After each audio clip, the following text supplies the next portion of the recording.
Welcome, Greek U Nation, to episode number 391 of the Fraternity Foodie Podcast. I'm your host, Mike Eilon, CEO of Greek University. I'm a speaker and an author. Our third book is called From Letters to Leaders, Leveraging Your Fraternity or Sorority Experience to Land Your Dream Job. So that is on Amazon. Go and pick up that book today.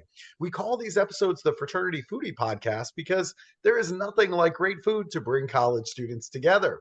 Fun fact, being able to be an influential communicator is essential if you want to lead in the business world. Take the time while you're in college to take that public speaking course. Even if you don't end up becoming a public speaker, I promise you that the practice you get in class will help you when you're ready to sell yourself in an interview after college, for example. Speaking of great communicators, let's talk to our next guest.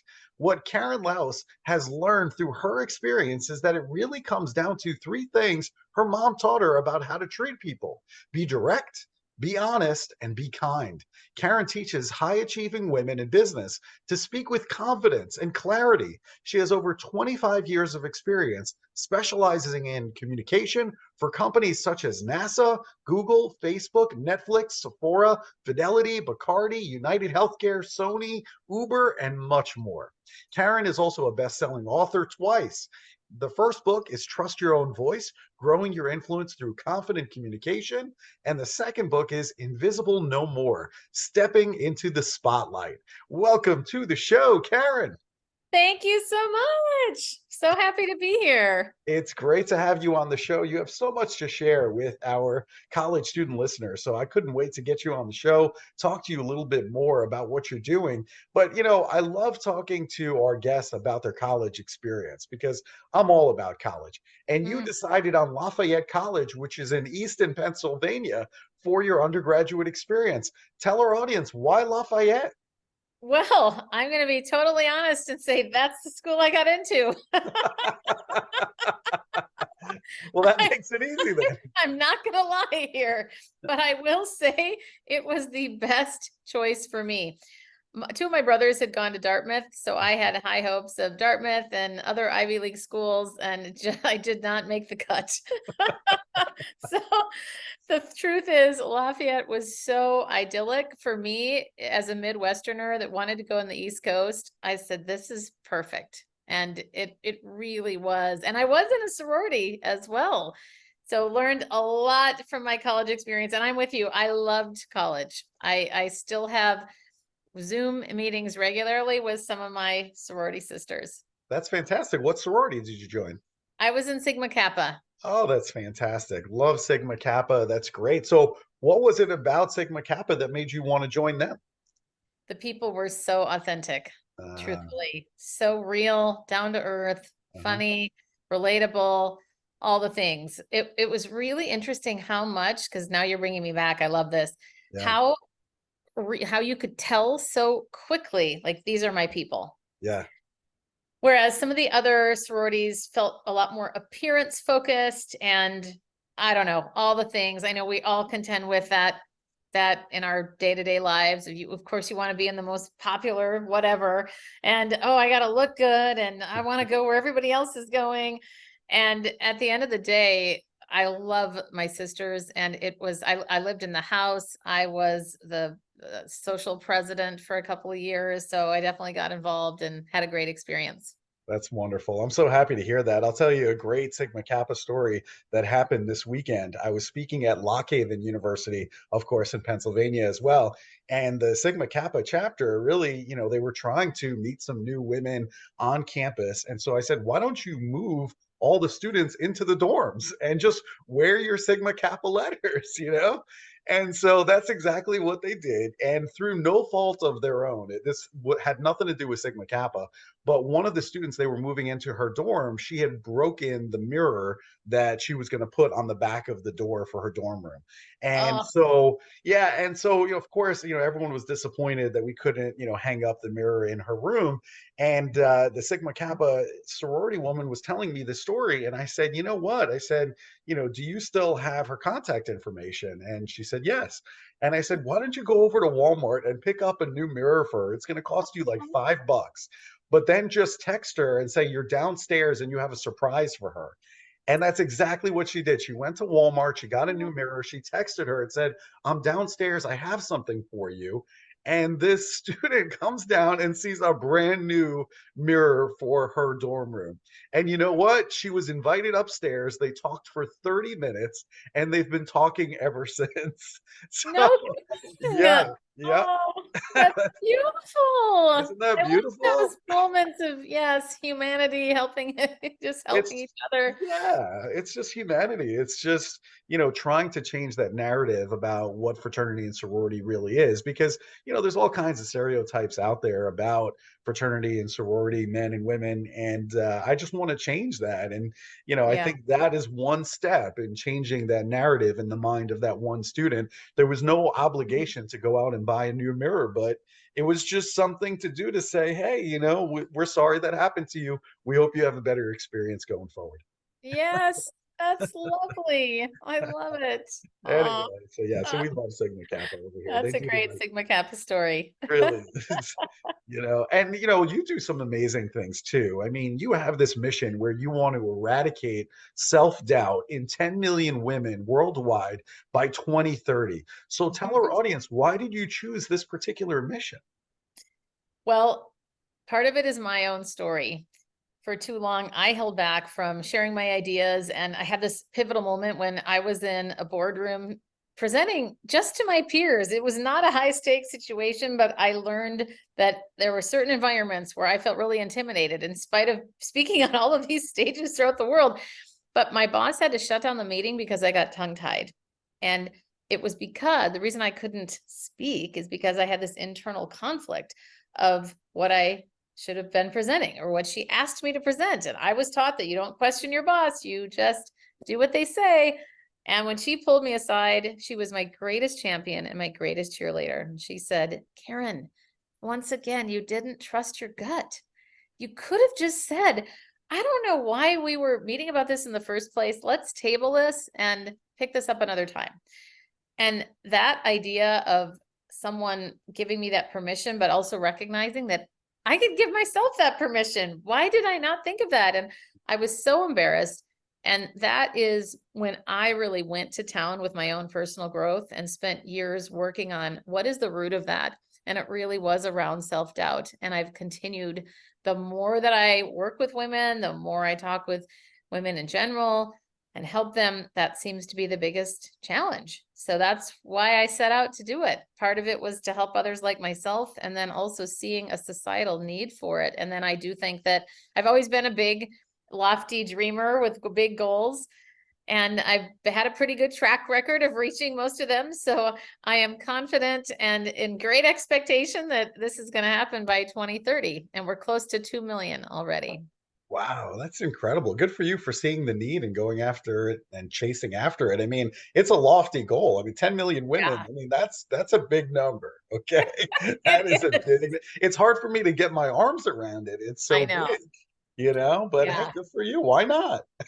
Exactly. Well, and frankly, that was part of my attitude.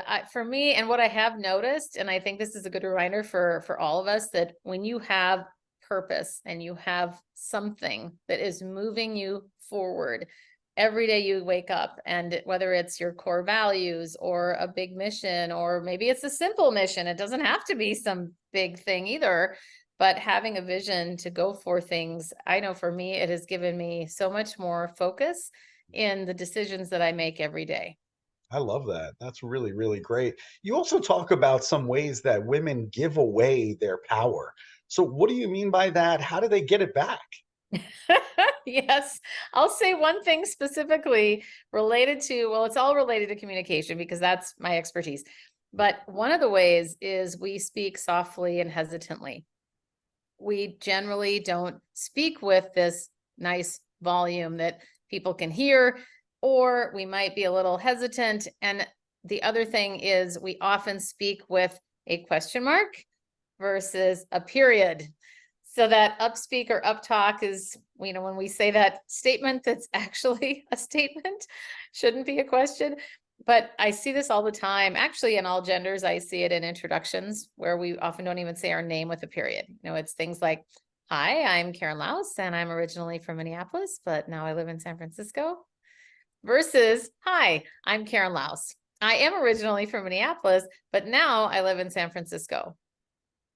So you can hear the difference. And the only thing I'm doing differently is punctuating, putting a period where there should be a period. And this is one of those subtle things that we don't even realize we're giving our power away around. And the voice is the most nuanced. So of all of the behaviors that we could have in confidence, when you think about hand gestures, movement, you're a speaker, you know all of these things too very well. And posture and all the things that we want to do to come across with executive presence. And yet we often forget, or we don't think about our voice and making sure that we punctuate, because we don't think twice about punctuating in an email. But when we speak, punctuation tends to go out the window and it becomes one big long run-on sentence when we speak.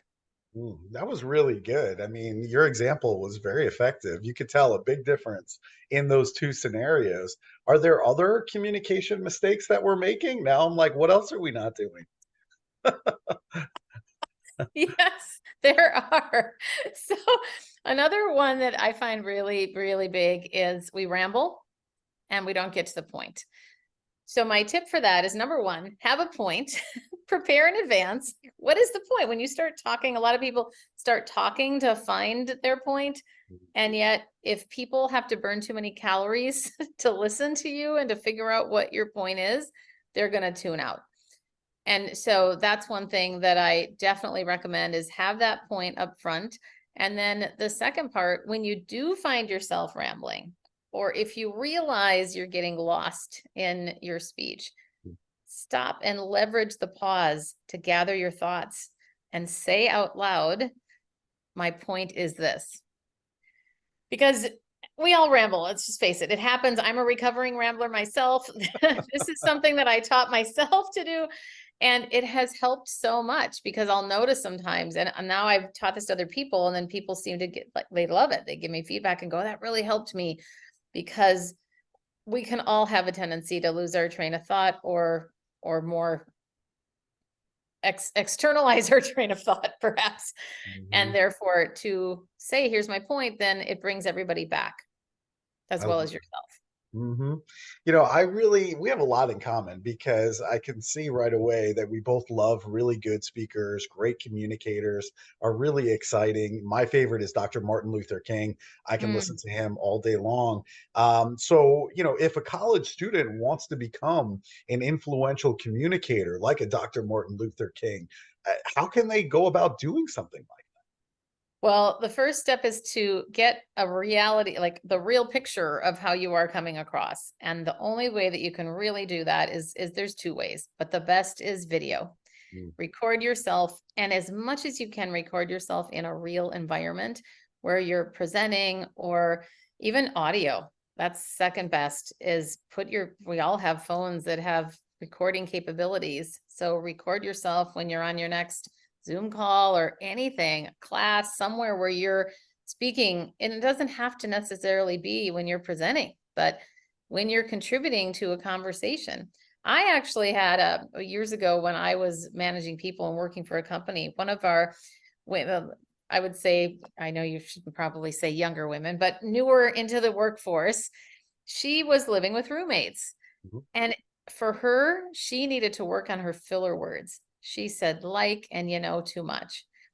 I was really proud of her. She recorded herself at dinner. She put her phone in the middle of the dinner table, forgot about it, but recorded the whole dinner time conversation so she could listen back and hear in natural conversation, how often did she use those filler words?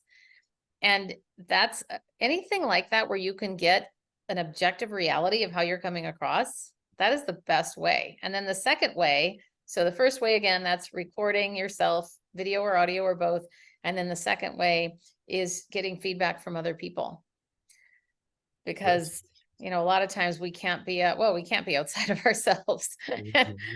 I don't know that I know some people mention like practice in the mirror, and I don't think that's the best. I wouldn't necessarily recommend that, because of course you can correct yourself in the moment. The key is look at yourself after and see, how did I do in the moment? Because you're not going to have a mirror in front of you when you're presenting. So getting that muscle memory down is really important. And starting small doesn't mean that we're all up on a big stage, but every time we open our mouths, we have an opportunity to influence. 100%. Really good stuff. I like that a lot. I also teach the college students how to network while they're in college. And one of the things that I've noticed when they're interfacing with alumni, for example, or business owners in their local town at a Rotary meeting or something to that effect, the students want to be able to command a room, but I don't think they know how to do that yet, and probably don't have a lot of confidence to do something like that. What are some tips that will help them to command a room when they walk in? Well, one of the first things that's excellent to do is to ask questions. A lot of times maybe that isn't the first thing that you do, but coming in, first of all, let's go back to even just how people take us in immediately is visually. So walking in with your head held high and your shoulders back, not slouching or hiding in the corner, remembering that you have value and worth. And now that's easier said than done. So I have 2 exercises to help anybody with really feeling more confident in their value and their worth. And one of them is something I call an exercise. It's called 5 and 5. And it's simply asking 5 people that you know and that you trust for 5 positive qualities about you. And when you do that, you'll see themes. It'll also be a nice confidence boost, and it really helps for you to see how other people experience you. Because again, going back to not being able to be outside of ourselves, we might think we're coming across in a certain way, but then when we get the feedback, we go, oh my gosh, that's great. And specifically when I say the feedback, I'm talking in this case about positive qualities, because you want to direct your audience to do what you want. So start with the positive, because that can be really helpful. And then another exercise is to pick one affirmation, which would be one short sentence that helps affirm what you want to feel in that room. So I work with a lot of people that don't feel like what they're saying is valuable. So the affirmation that a lot of people have used then is, people love to hear what I have to say. Very good. And when you practice that a lot, you have Post-it notes in your notebook or in your dorm room or wherever, that can be a great reminder, so that when you do walk in the door, you've done the prep work to walk in knowing, you know what, I do deserve to be here. And you deserve to be there just because you're walking in the room. But those can be a couple of ways to do that. And then asking questions is really powerful, because obviously people love to talk about themselves. And when we show interest in other people, it's kind, and people will feel more interested in us when we show interest in others. Yeah, I like that. Asking questions, ask people for advice. That's like the best thing you can do, because Yes. if you ask them for advice, then they think that you're really smart because you're asking them for advice. So only a smart person would do that. It's amazing how the brain works. It really, really is stunning. So true. One of the other things too is that, I know that there are certain questions that come up in just about every networking situation under the planet. If you meet somebody for the first time, there's a couple of questions that come up right away. Who are you? What do you do? And what are we going to talk about now? Right? Those 3 questions come up in every networking encounter on the planet. So how can a college student feel comfortable talking about who they are, what they do, when they really don't have a lot of experience yet? Well, I love the PPU method, and it's something I came up with primarily for people just in general who always said to me, I had so many people that have said, I don't know what to say when people ask me about myself. A simple introduction sometimes is the hardest.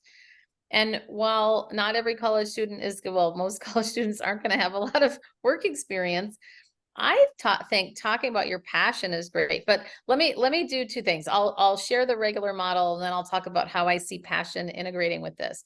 So it's saying something. So PPU is the abbreviation for your introduction. Say something personal, professional, and then unique about you. Personal, it's very easy to start with geographics. Where are you originally from? Where are you living now? Or something like that. Just as simple as that. And then the professional would be either something, here's how I would think about it with college is, here's what I'm most interested in, or here's what I want to do, and or here's what I'm passionate about, work related. Because I remember being in college, I had no clue what I wanted to do, but I knew that I wanted to get a psych degree because I loved understanding. I just was fascinated with people and how they operate. And I remember it was my sophomore year that I opened up this book. At the time, it was called Industrial Psychology. And I thought, what? You can talk about psychology at work? I mean, I had never thought of that.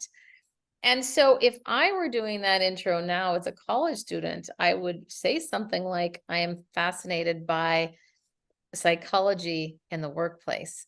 And that's something that I would love to learn more about and potentially do at some point in my career. So even if you don't know, I would suggest thinking, what could you at least project that you give some direction to? And then the unique is anything at all. It could be like, for me, in my introduction, just to model this, typically I'll say, I'll say my name, then I'll say I'm originally from Minneapolis, but now I live in San Francisco.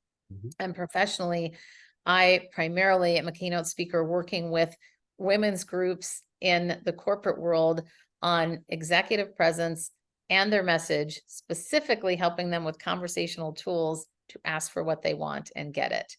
And something a little unique about me is that I always had this dream to live in Manhattan. So for the entire month of my 50th birthday, I rented an apartment there and lived like a local. Very cool. But that's how I would typically introduce myself, but I'll change it up. Obviously, if I'm in a group of men, because there are times when I work with men as well, a lot of the time. So then I wouldn't focus as much on women, but I might say executives. And again, going back to the college student though, whether you're a college student or not, having the focus of, here are the three components that I am going to prep for any introduction. That's really powerful, because I find so many people go, I have no idea what to say. Some people go, there's nothing interesting in me about me, or they'll say, there's so much, I don't even know where to start. So start with one thing in each of those categories.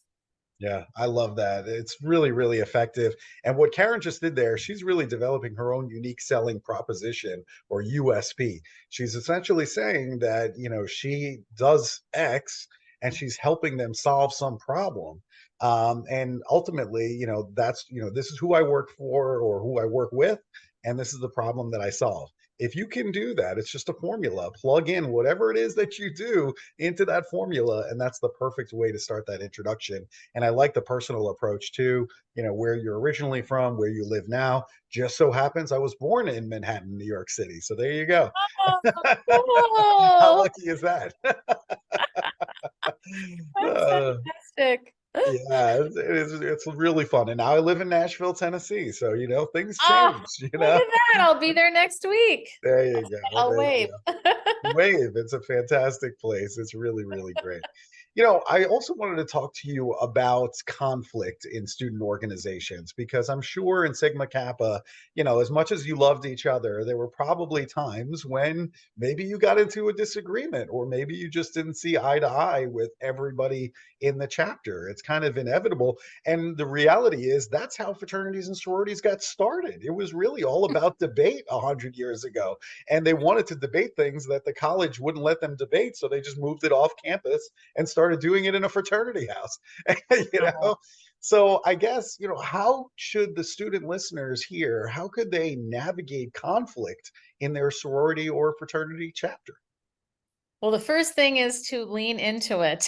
And I'll explain what I mean more tactically, but I'd say that most of us, like I think back to when I was in college, I mean, I grew up with, especially as a woman, you accommodate everybody else and make everybody happy. And I think a lot of us, again, all genders, we have a people pleasing tendency on some level. And most of us run from conflict because we also weren't taught in our families how to handle conflict very well. So I would say the first thing as far as leaning into it is to ask yourself, it's basically the concept of seek to understand. Ask yourself, well, first getting in touch with what is going on for you, and then think, okay, what's another way possibly that this might be looked at? In other words, from another perspective. And an exercise that is really simple to do, that I do this with teams in the corporate world, is to make a column, 2 columns rather, and on one side put facts and the other side put feelings/interpretations. And that can help you get really clear first on what were the facts in this situation. And the facts list is usually much shorter than the interpretations list, because let's face it, we're all human beings and we tend to make up our own stories, and we naturally have evidence to prove our position. And so a lot of times people go into conflict with, I'm going to show this person, even if we come across as nice or kind. But my suggestion is think, what else could be true here? What might be a different perspective that I'm not seeing? And then starting with, hey, and I always start with the facts, specifically if I were in a conversation. So if I were even saying this to you, Michael, I might say something like, hey, Michael, I know we had a conflict there. If it was obvious, if it wasn't, then it might be another conversation. But let's just say we both knew, like, hey, I know we had a conflict, and I want to understand more from your perspective about that. What was true for you, or what was your experience of that conflict? If you wanted to say it. Now, a lot of times people aren't even going to recognize there's a conflict. So then that's a little harder, because you might have to say, hey, let's say if I said, let's say I thought you were interrupting me in the meeting, or maybe the facts were you did interrupt me. Then saying, hey, at that last meeting, I'm not sure that you were aware. And this is also assuming best intent. That's another thing, assume best intent.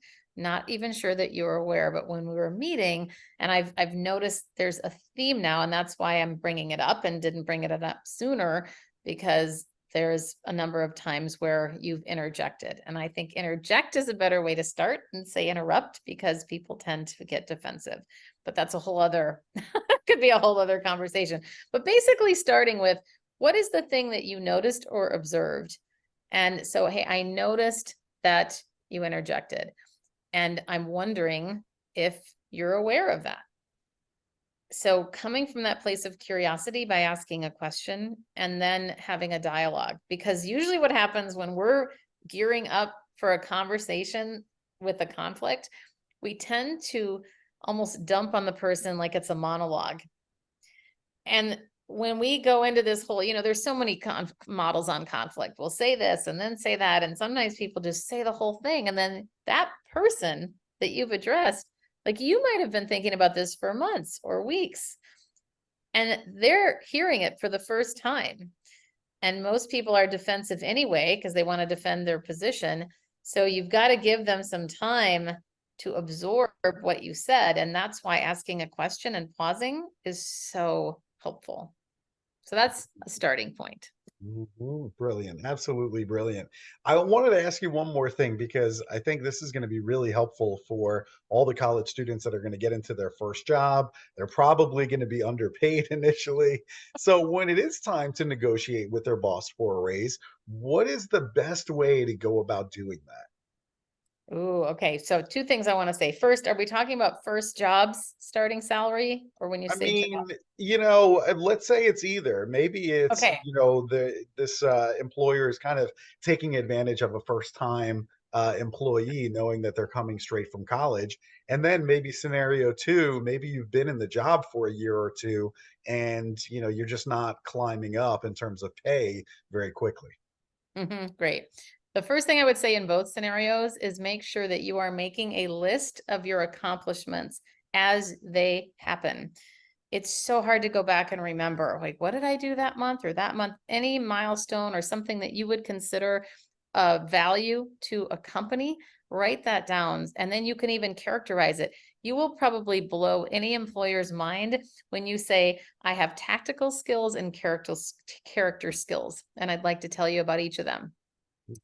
Most people talk about the tactical, but let's face it, when we want to work with people that we know, like, and trust. And so when you proactively share a character trait or a value that you have, like, for example, my 3 values are care, excellence, and celebration. So if I said to someone, I might say, because care is my number 1 value, what that means to me is I am going to be someone that asks questions of the team and of you and looks to understand. And that's the kind of person you want on your team, rather than somebody who sits in the back or is all about themselves. So character and tactical skills are what I would suggest bringing to the table. The other thing is, so that's all done in advance.